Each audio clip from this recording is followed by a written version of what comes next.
in the mystical and misty mountains of Huangshan, where the peaks riddle the skies and legends course through every whisper of the wind, a group of adventurous thrill-seekers, drawn by the allure of the wild and the unknown, decided to camp near a hidden spring. It was a place shrouded in mystery, veiled by centuries of folklore about an ancient dragon spirit that was said to guard the area with fierce intent. Villagers had warned the group of the dragon spirit, speaking in hushed tones of the formidable protector angry with those who dared to disrespect its domain. Undeterred by the chilling tales, the thrill-seekers set up their tents just as twilight began to descend, casting long, eerie shadows across the rugged landscape. As night settled in, the glow of their campfire flickered like ghostly lanterns, their laughter died with a mix of excitement and defiance. But as the evening wore on, a dense fog crept in, swallowing sounds, distorting the familiar, and hanging heavy over them like a prophet's ominous sigh.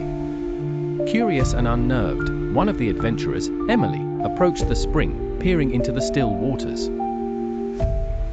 What she saw in her reflection wasn't her own likeness, not as she knew it.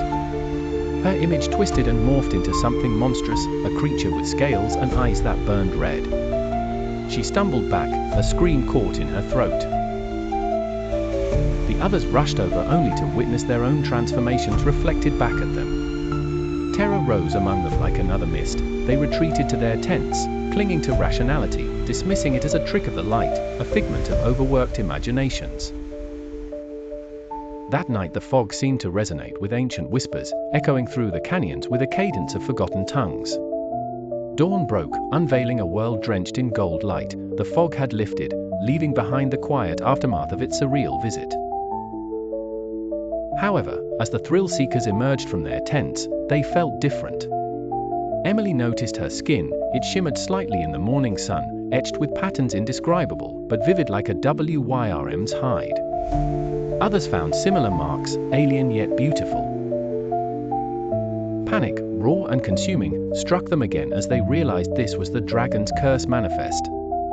They were outsiders, transformed by their own recklessness and ignorance, marked for life by a force they hadn't believed. Some accused the land, some each other, and some fell into silent dread of what was to come.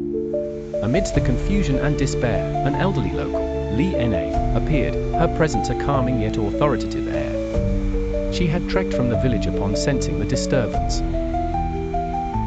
With wisdom that seemed timeless, she explained the curse, a reflection not just of form but of respect, balance, and one's inner being in harmony with the world. Only through understanding and respect can you mend this bond, she whispered with eyes that had seen centuries pass.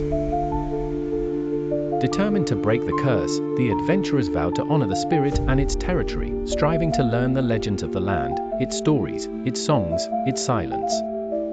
Each step toward respect mended the rift, drawing them closer to what seemed an insurmountable goal.